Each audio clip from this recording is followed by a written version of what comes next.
Hello student, मैं Anuradha Agarwal from Nirmal Sharda classes. बच्चों, मैं आज आपको पढ़ाने जा रही हूँ एप्लीकेशन फॉर लीव। है ना, छुट्टी के लिए आपको प्रार्थना पत्र लिखना है एक। अब प्रार्थना पत्र लिखने में बच्चे सोचते हैं बहुत ज़्यादा टफ है। कुछ बच्चे तो इंटेलिजेंट है तो जो फटाफट फटाफट लिख लेते हैं, उन्हें तो लगता ही नहीं कि इसमें भी कुछ याद करना है। तो कुछ बच्चे को हेडेक लगता है। तो इस हेडेक को दूर करने के लिए मैं आपको बताना चाहती हूँ कि जो एप्लीकेशन लिखी है इसी में काफ़ी सारी चीज़ें होती है, सिर्फ एक फॉर्मेट आपको याद करना होता है। पहले देखते हैं यहाँ क्या लिखा है। You have an urgent piece of work at home. क्या मतलब हुआ आपका कि आपको घर में बहुत अत्यधिक आवश्यक कार्य है ना आपको। तो क्या करें, you can not go to school, कि आप स्कूल नहीं जा सकते। क्यों? क्योंकि अर्जेंट पीस ऑफ वर्क है, आपके पास आवश्यक कार्य है। Write an application to your head master या हेड मिस्ट्रेस। अगर आपके हेड मास्टर जी है तो हेड मास्टर जी को लिखिए, और हेड मिस्ट्रेस है तो हेड मिस्ट्रेस को आप एप्लीकेशन लिखना है। कि क्यों लिखें? टू ग्रांट यू, आपको वो दे, क्या दे? 3 डेज लीव, 3 दिन का अवकाश आपको वो दे, इसलिए आपको एप्लीकेशन लिखनी है। तो बेटा देखो यहाँ पर कैसे लिखें। सबसे पहले मैंने आपको बताया कि एप्लीकेशन जब लिखते हैं तो सबसे पहले एड्रेस लिखते हैं। पहले के ज़माने में एड्रेस लिखने की जरूरत नहीं थी। टू द प्रिंसिपल है, टू द हेड मास्टर से हम प्रार्थना पत्र एप्लीकेशन स्टार्ट कर देते थे। बट आजकल हमें सबसे पहले एड्रेस लिखना होता है। अब देखो यहाँ पर कोई एड्रेस नहीं दिया हुआ, ना तो इस एप्लीकेशन में हमें स्कूल का नाम दिया हुआ, ना हमें जगह का नाम दिया हुआ है। तो बेटा स्कूल का नाम, जगह का नाम हम अपनी चॉइस से अपने स्कूल का नाम ले सकते हैं, अपने शहर का नाम ले सकते हैं। तो मैं यहाँ लिखती हूँ, जैसे मैंने लिखा 22, है ना। मैं जिस कुछ भी लिख सकती हूँ, विजयनगर, विजयनगर, है ना। आप 22 स्ट्रीट नंबर, है ना, कोटा लिख सकते हैं, जो कुछ लिखे आप, आपकी मर्जी है। तो मैंने विजयनगर लिख दिया। फिर मुझे डेट लिखनी होती है, तो डेट जैसे कि मैंने सब कुछ करो ले लिया मैंने 8 अप्रैल। क्या ले लिया? 8 अप्रैल। ठीक है, आप अपनी तरफ से। और अब आपको सन लिखना है 2000 में 25 में बना रही हूँ तो 25 लिख देती हूँ। आप जिसमें आप लिख रहे हैं वो लिखें, है ना। इस साल तो स्टूडेंट देखिए यहाँ पर ए लगा लेते हैं, विजयनगर, है ना। ठीक है, तो ये हमने लिख दिया। आप स्पेलिंग लिख सकते हैं अपने हिसाब से, कोई दिक्कत नहीं है। अब यहाँ पर आपको क्या लिखना है? The head master, the head master, है ना। तो हेड मास्टर का head capital, head master. Head master आप अपने स्कूल का नाम लिख सकते हैं।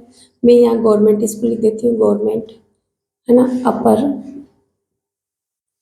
Primary school. और जो मेरे जगह का नाम ऊपर लिखा है वही लिखना है। मैंने लिखा है यहाँ पर विजया नगर, है ना। ठीक है, आप कोटा वगैरह जो कुछ आपको लिखना है, यहाँ फुल स्टॉप नहीं लगाना।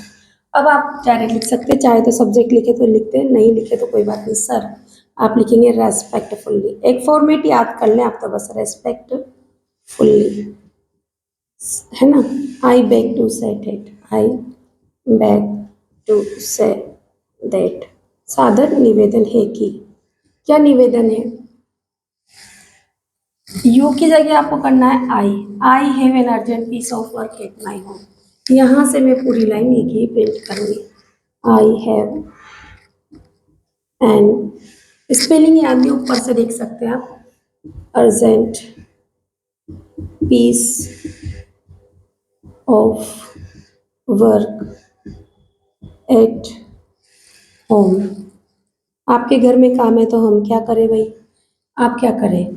यू की जगह आई, कैन नॉट, गो की जगह कम, इतना इतना सा चेंज करना है।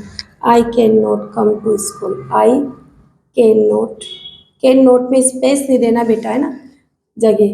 Can not come to school, come to school, मैं स्कूल नहीं आ सकता। तो क्या करें भाई, आप स्कूल नहीं आ सकते तो आप लिखेंगे अब काइंडली, सेम फॉर्मेट, एक याद रख ले बस, काइंडली ग्रांट मी, है ना। ये रहा, यू की जगह आपको मी करना है यहाँ से। काइंडली ग्रांट मी लीव, कितने दिन की लीव मांगी, है ना, 4। लीव के जस्ट बाद आपको 4 लिखना है। 4 कितने दे? 3 डेज, है ना। या काइंडली ग्रांट मी 3 डेज लीव, ऐसे भी आप लिख सकते हैं। मेरी आदत है ये तो मैं ऐसे लिख रही हूँ, मी लीव फॉर 3 डेज, है ना, 3 डेज। खत्म। है ना, कितना आसान था। बिल्कुल आसानी से सब कुछ हमने उठा उठा के वहीं से तो लिख रख लिया बेटा, कुछ भी तो नहीं किया हमने, बताओ ना आप। Respectfully I beg to say that I have an urgent piece offer, ये रहा ना यहाँ पर। यू की जगह आई कर लिया, या यू की जगह आई कर लिया, गो की जगह कम कर लिया, छोटे छोटे छोटे करेक्शन किया और हमारी एप्लीकेशन तैयार होगी, कितनी प्यारी सी, है ना, बहुत आसानी से। Kindly grant me leave for 3 days, thanking you, धन्यवाद तो दोगे ना आप, तो थैंकिंग यू, है ना। अब लिखेंगे आप योवर्स, यही लिखना है आपको, योवर्स। एस नहीं लगाते बच्चे यहाँ पर, ओबिडेंटली की स्पेलिंग में मिस्टेक करते हैं। अच्छे से याद करें, OBE, फिर DIENTLY, फिर नेम लिखना है आपको। नेम, यहाँ पर हमें नेम नहीं दिया है, अब हमारे पास हम फ्री है, आज़ाद है, आप अपना रोल नंबर लिखिए, अपना नाम लिखें, है ना, जो भी आपका नाम है। फिर आप अपनी क्लास लिखें, जिस भी क्लास में आप हैं, 4th में, 5th में, 8th में, 9th, 10th में, जो भी क्लास में आप हैं, सेक्शन है तो आप सेक्शन लिखें।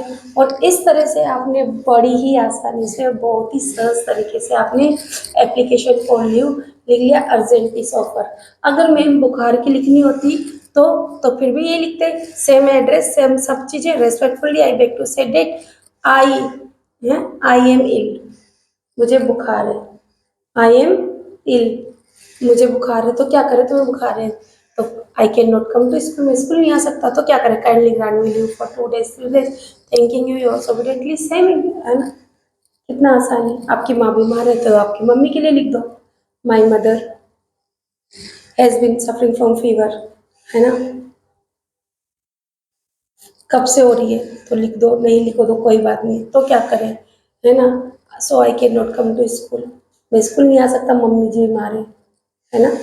ज़्यादा डिटेल लिखने की ज़रूरत नहीं कि घर पे कोई नहीं है तो कैसे, तो मैं कैसे आऊँ, उनकी देखभाल है, मुझे स्कूल, इस हॉस्पिटल है, कुछ लिखने की ज़रूरत नहीं।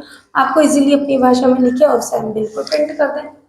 तो इस तरह से अगर आपको मेरा पढ़ाया हुआ पसंद आता है तो प्लीज़ मेरे वीडियो को लाइक शेयर सब्सक्राइब जरूर कीजिए। Thank you for watching my channel.